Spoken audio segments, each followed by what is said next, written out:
Gracias. Tiene la palabra asambleísta Blanca Argüello.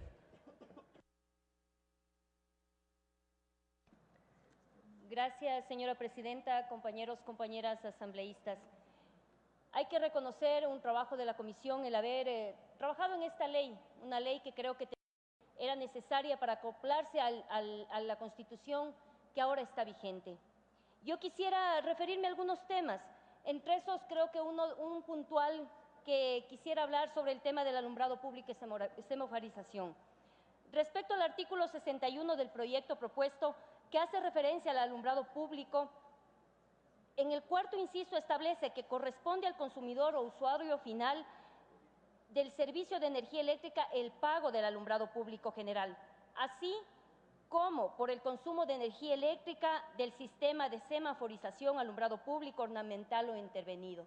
Yo creo que cuando vamos a plantear una tarifa, tenemos que plantearla unificada. No podemos y tenemos que dejar establecida en la ley para que no dé en el reglamento a interpretaciones.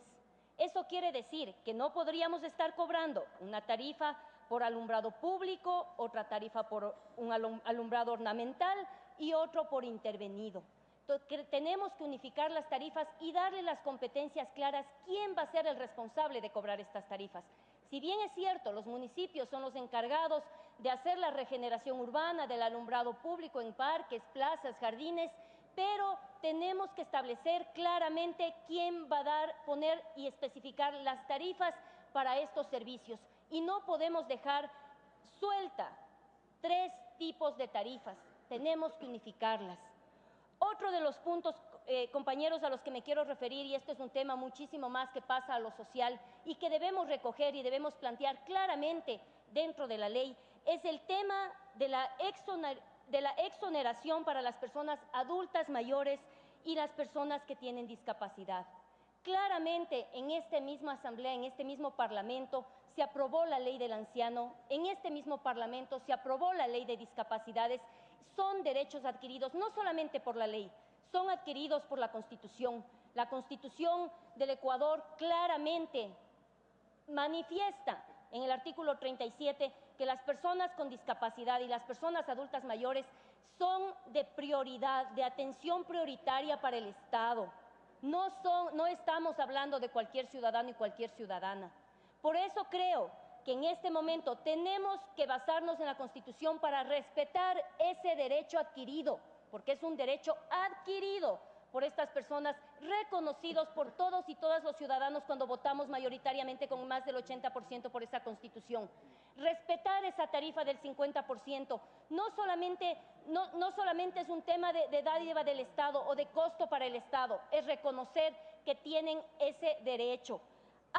Nosotros tenemos en datos que más o menos tenemos alrededor de unos 200,000 beneficiarios en adultos mayores de la tarifa reducida del 50%.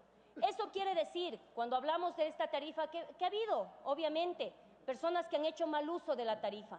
Y por eso creo que se tiene que poner topes en los kilovatios horas y se tiene, obviamente, que hacer, y ahí tiene que ser la autoridad competente la que ejerce el control.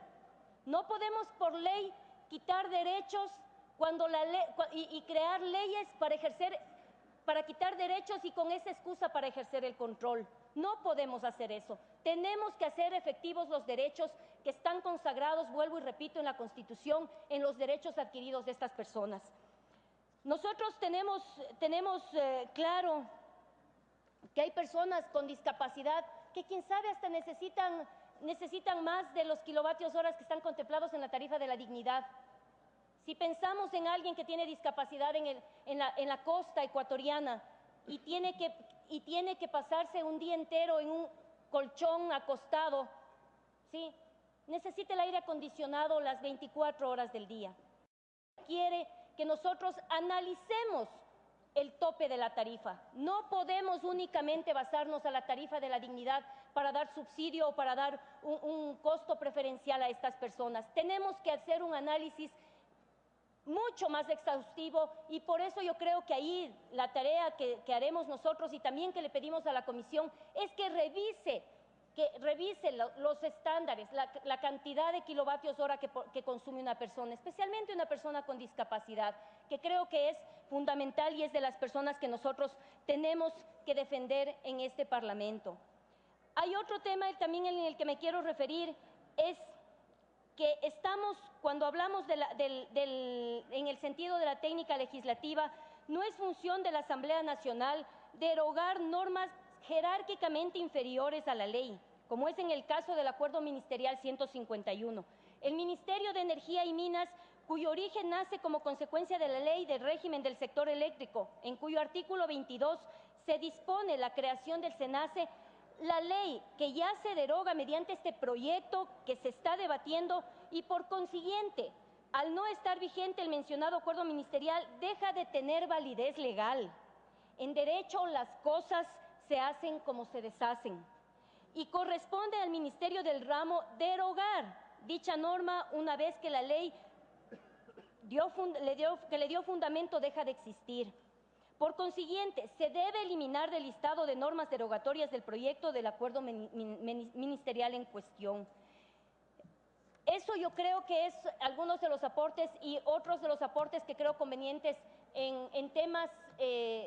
Nosotros estamos derogando algunos temas constitucionales que fueron mandatos constituyentes, los haré llegar por escrito. Muchísimas gracias, presidenta.